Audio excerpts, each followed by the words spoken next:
Olá, alunas e alunos, bem-vindos a mais uma aula de História. Eu sou a professora Isabelle e na aula de hoje nós vamos estudar um pouco sobre a história do voto no Brasil. Vamos lá? A evolução do voto no Brasil.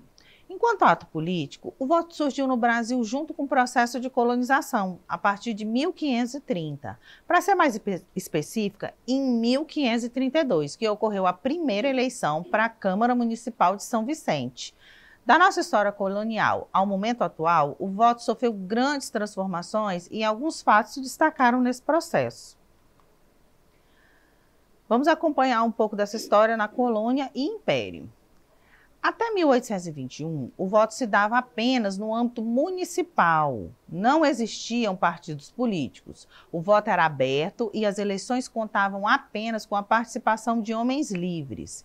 Eram também marcadas por muitas fraudes essas eleições.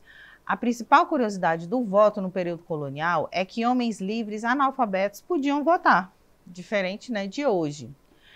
Já na fase imperial, era possível eleger deputados e senadores das câmaras do império.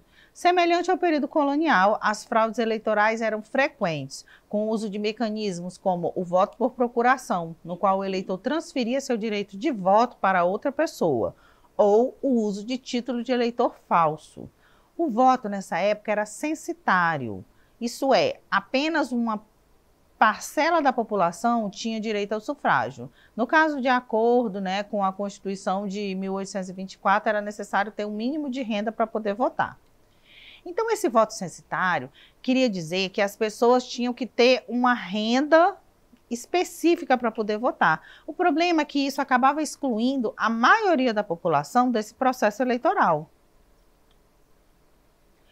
Segundo a Constituição, que vigorou durante o Império, a estrutura política do país estava dividida em 3 níveis: municípios, províncias e governo central, sendo que as eleições eram realizadas indiretamente para postos como Câmara dos Deputados, Senado e Assembleias Provinciais, e diretamente para câmaras municipais e juízes de paz. Essas eleições aconteciam em 2 etapas. Na primeira, os votantes, que era o termo que designava os cidadãos que votavam nas eleições de primeiro grau, escolhiam os eleitores. Na segunda, aquele que tivesse sido escolhido como eleitor elegia os deputados e senadores. Para ser votante, era necessário que o cidadão tivesse uma renda mínima de R$100 mil anuais. Se quisesse ser eleitor, era necessário uma renda anual de R$200 mil. E para ser deputado e ou senador, as somas eram respectivamente R$400 e R$800 mil. Parte significativa dessas regras duraram até 1889, o fim da fase imperial, onde a gente tem a proclamação da República Brasileira. Vamos observar um pouco dessas regras na República, e as transformações que o voto passou. Com a proclamação da República, a família real foi destituída e o chefe do Executivo Federal passou a ser escolhido entre a população, adotando o presidencialismo. Prudente de Moraes foi o primeiro presidente eleito para o Executivo Federal. Mas, se por um lado a possibilidade de escolher o presidente pode ser vista como uma conquista, por outro, esse poder se concentrava na mão de poucos. O voto ainda não era direito de todos. Menores de 21 anos, mulheres, analfabetos, mendigos, soldados rasos, indígenas e integrantes do clero estavam impedidos de votar. Então, a gente teve algumas mudanças aí durante a República. É importante ressaltar que o nosso primeiro presidente foi o Marechal Deodoro da Fonseca, o segundo presidente, o Marechal Floriano Peixoto, mas a primeira eleição direta para o cargo de presidente da República foi a que elegeu o nosso primeiro presidente eleito nessa modalidade, que era o Prudente de Moraes. Segundo a Constituição de 1891, a gente tinha aí uma questão em relação ao voto, Estavam excluídos as pessoas que pertenciam a alguma ordem religiosa, os soldados rasos, como vocês viram, as mulheres. Havia uma questão aí em torno da votação das mulheres. Elas não estavam aptas a votar, mas havia uma brecha nessa lei. Então, não havia uma especificidade contra o voto feminino. Então, algumas conseguiam entrar com um tipo de ação e conseguiam votar.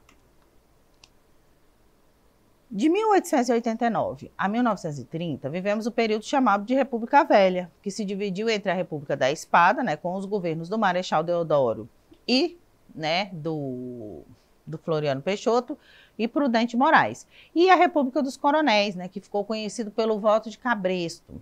Nesse período, o país ainda era majoritariamente rural e tinha na figura do coronel, né, uma autoridade sobre o poder local.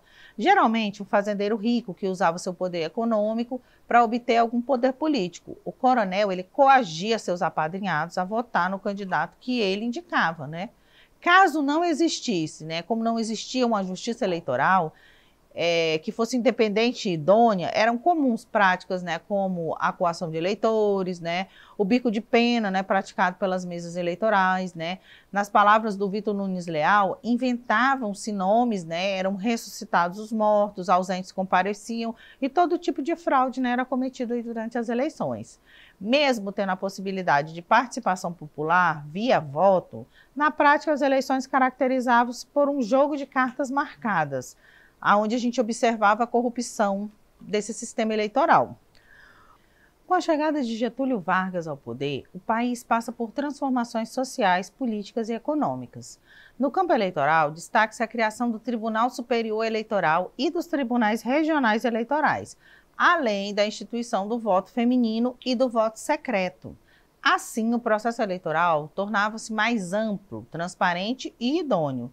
Contudo, apesar dos avanços nos primeiros anos do governo, a era Vargas ficou marcada pelo período do Estado Novo, né, no qual as eleições foram suspensas. Foi um período ditatorial aí na história do Brasil. Em 1945, com o fim do Estado Novo, inicia-se a maior experiência democrática até então vivida pelo país. Pela primeira vez, as mulheres, que tinham direito ao voto, né, garantido desde 1932, puderam votar para presidente e até o ano de 1964, né, mesmo que de maneira conturbada em alguns momentos, né, 4 presidentes foram eleitos pelo voto popular. É importante ressaltar, né, que a partir de 1964 o Brasil passa aí pelo golpe militar, né, que dá origem ao período ditatorial da história do Brasil. Então, novamente, né, a questão do voto foi interrompida. Como ficou o voto na ditadura militar? Ao contrário do que muitos pensam, né, o período da ditadura não significou a ausência completa de eleições. Contudo, elas se limitavam a apenas alguns cargos. Durante os 20 anos de ditadura, não ocorreu nenhuma eleição direta para presidente da República. Os chefes do Executivo Federal eram eleitos indiretamente, sendo alguns deles eleitos por um colégio eleitoral. Já as eleições para o Legislativo Federal continuaram a ser diretas. O sistema partidário vigente era o bipartidarismo, instituído pelo Ato Institucional 2, né, o AI-2, que considerou apenas a Arena e MDB como partidos legítimos. E como ficou o voto após a redemocratização? Em 1984, o movimento pelas diretas já tomou as ruas do país. No ano seguinte, José Sarney assume como presidente, o primeiro presidente civil, né, em mais de 20 anos. Sua escolha, porém, não foi feita diretamente, né? Houve uma eleição indireta e o Sarney foi eleito como vice do Tancredo Neves, que ficou muito doente, né, pouco antes de sua posse e acabou falecendo, sem se tornar o presidente. No mandato de Sarney, foi promulgada a nova Constituição Federal, apelidada de Constituição Cidadã. Além de avanços no campo dos direitos civis e sociais, os direitos políticos também foram expandidos, consolidando tanto o voto universal e secreto, quanto a idoneidade das eleições. A Constituição Cidadã também implantou o voto facultativo para pessoas entre 16 e 17 anos, para idosos com mais de 70 e para os analfabetos. Dessa forma, hoje, o voto no Brasil pode ser considerado universal e independente de critério de raça ou religião. Então, como vimos, né, o voto possui uma longa trajetória no Brasil. Nem sempre ele foi sinônimo de democracia, tendo em vista que foi adotado, né, tanto em momentos de repressão e exclusão política, quanto em momentos politicamente mais abertos e democráticos. De todo modo, é praticamente impossível imaginar uma democracia sem voto. E para garantir a efetividade desse mecanismo, é essencial que o processo eleitoral seja idôneo, limpo e transparente. Momentos como a República Velha exemplificam muito bem a necessidade de um processo, de fato, né, que garanta a liberdade de expressão da população. Hoje, ainda que questionada por alguns, a urna eletrônica, né, junto com o restante do processo eleitoral, que inclui, né, tribunais de justiça especializados, Tribunal Superior Eleitoral e tribunais regionais eleitorais, nosso sistema eleitoral avançou muito e é considerado modelo internacionalmente. Então, a gente observou aí que, ao longo do Brasil, o voto foi se transformando. Observe aí, né?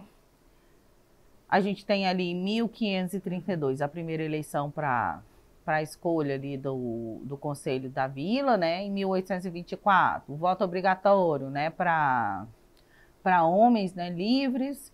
Em 1932, né, as mulheres ganham o direito de votar. Em 1983, né, a gente tem o início aí do movimento Direta Já, culminando aí com 1988, onde a gente tem aí a promulgação da nossa Constituição vigente, né, de 1988, apelidada aí de Constituição Cidadã, por conta dos direitos que ela garantiu aos cidadãos brasileiros. Os tipos de voto, né? A gente tem votos válidos, né, que são votos que têm validade, ou seja, o eleitor votou corretamente, o seu candidato não tem restrição na Justiça Eleitoral. Os votos brancos, né, quando o eleitor decide não votar em ninguém, né, e esses votos não são considerados na contagem total. E os votos nulos, quando o eleitor vota em um candidato, né, com problema na Justiça Eleitoral e ainda vota, né, no número do partido ou candidato inexistente, né, esses votos também não entram na contagem geral. E geralmente ele é feito como um voto de protesto, né, esse voto nulo. Então, vamos exercitar um pouco do que nós aprendemos na aula de hoje. Vamos lá? Primeira questão. Trata-se de uma estratégia muito usada em hábitos políticos coronelistas, em que, por exemplo, os eleitores trocavam seu voto por um favor, como um bem material, sapatos, roupas, chapéus, etc., ou algum tipo de serviço, atendimento médico, remédios, verba para enterro, matrícula em escola, bolsa de estudos, etc. O trecho acima descreve uma prática eleitoral da República Velha, denominada: letra A, voto secreto. Letra B, voto de cabresto. Letra C, voto censitário. Letra D, voto aberto. Ou letra E, voto universal. Vamos lá, pensando um pouquinho na resposta. Nossa resposta correta é a letra B, o voto de cabresto, né? Muito usado lá na República Velha, dentro da política dos coronéis.